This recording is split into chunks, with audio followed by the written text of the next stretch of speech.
जय श्री कृष्ण। महान धनुर्धर एकलव्य, जिनके विषय में स्वयं श्री कृष्ण ने कहा था कि यदि एकलव्य का अंगूठा सुरक्षित होता तो देव, दानव, राक्षस और नाग एक साथ मिलकर भी युद्ध करते तब भी एकलव्य को परास्त नहीं कर पाते। किंतु प्रश्न ये है कि कौन थे एकलव्य? गुरु द्रोणाचार्य को अपना अंगूठा देने के बाद एकलव्य का क्या हुआ? क्यों गुरु द्रोणाचार्य ने गुरु की मर्यादा तोड़कर एकलव्य का अंगूठा ही गुरु दक्षिणा में मांगा? किनके अवतार थे एकलव्य? इसके साथ ही एकलव्य की मृत्यु कैसे हुई? हम बताने जा रहे हैं एकलव्य के जीवन से जुड़े तमाम अनसुलझे रहस्यों को। आप देख रहे हैं धर्म रेखा। भारतीय संस्कृति के महान ग्रंथ महाभारत में एकलव्य का नाम गुरु भक्ति का एक उदाहरण है। वो एकाग्रता, अथक श्रम और लक्ष्य प्राप्ति का प्रतीक भी है।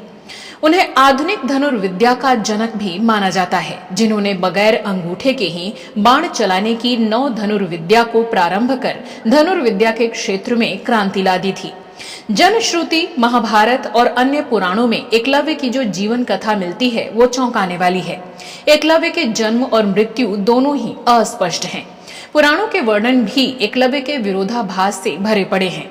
महाकाव्य महाभारत भी एकलव्य की अंत कथा पर मौन है। ऐसे में एकलव्य के चरित्र संबंधी जिज्ञासा और अधिक हो उठती है। महाभारत कथा के अनुसार एकलव्य एक निषाद राजकुमार थे, जो भगवान शिव के क्रोधावश गणों से उत्पन्न अवतारों में से एक हुए। उनके और गुरु द्रोण के बारे में विश्व विख्यात कथा का आधार महाभारत महाकाव्य का आदि पर्व है, जिसमें एकलव्य को निषाद राज हिरण्यधनु का पुत्र बताया गया है। एकलव्य के जन्म और उसके परिवार की कहानी हरिवंश पुराण के हरिवंश पर्व के 34वें अध्याय में है। श्री कृष्ण के दादाजी शूरसेन को भोज राजकुमारी से 10 पुत्र और 5 पुत्रियां हुई थीं। इनमें श्री कृष्ण के पिता वसुदेव सबसे बड़े थे। वसुदेव के दूसरे भाई देवभाग के पुत्र उद्धव थे और तीसरे भाई देवश्रवा के पुत्र शत्रुघ्न थे। उन्हीं शत्रुघ्न को निषादों ने पाल पोस कर बड़ा किया था, इसलिए वो निषाद वंशी एकलव्य के नाम से प्रसिद्ध हुए। इस तथ्य के कारण एकलव्य जन्म से श्री कृष्ण के चचेरे भाई बताए गए। पौराणिक संदर्भों के अनुसार बचपन में ही पिता ने एकलव्य का त्याग कर निषाद राज हिरण्यधनु को सौंप दिया था। हिरण्यधनु उस समय प्रयाग के निकटवर्ती निषादों की राजधानी श्रृंगवेरपुर के राजा थे।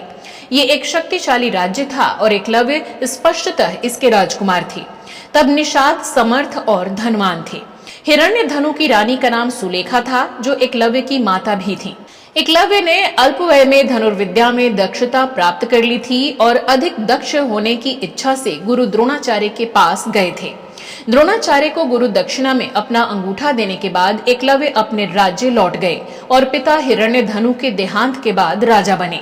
एक निषाद कन्या सुनीता से उनका विवाह हुआ। अपने राज्यकाल में उन्होंने निषाद भीलों की एक सशक्त सेना और नौसेना गठित की थी और अपने राज्य की सीमाओं का विस्तार भी किया। जब भगवान श्री कृष्ण ने कंस का वध किया तो कंस के ससुर मगध नरेश जरासंध ने अनेक राजाओं के साथ मथुरा पर आक्रमण किया था। इसमें एकलव्य भी अपनी सेना के साथ जरासंध की ओर से लड़े थे। इससे प्रमाणित होता है कि एकलव्य अपने उस मूल राज्य के प्रति घृणा से भरे हुए थे, जिसने उन्हें त्याग दिया था। महाकाव्य महाभारत के अनुसार पांडवों के इंद्रप्रस्थ की स्थापना के बाद जब युधिष्ठिर ने श्री कृष्ण के समक्ष राजसूय यज्ञ की कामना व्यक्त की, तब कृष्ण ने कहा था कि शिशुपाल, रुक्मी, द्रुम, श्वेत, शैव्य, शकुनी और एकलव्य सहित जरासंध को जीते बगैर राजसूय यज्ञ कैसे कर सकते हैं। इससे अनुमान लगाया जा सकता है कि तत्कालीन राजाओं में एकलव्य भी प्रमुख था। एकलव्य की मृत्यु के विषय में महाकाव्य महाभारत श्री कृष्ण के हाथों उसकी मृत्यु का संकेत भर देती है। उद्योग पर्व में इसकी पुष्टि होती है कि महायुद्ध के लिए युधिष्ठिर ने एकलव्य को युद्ध में भाग लेने का बुलावा भेजा था।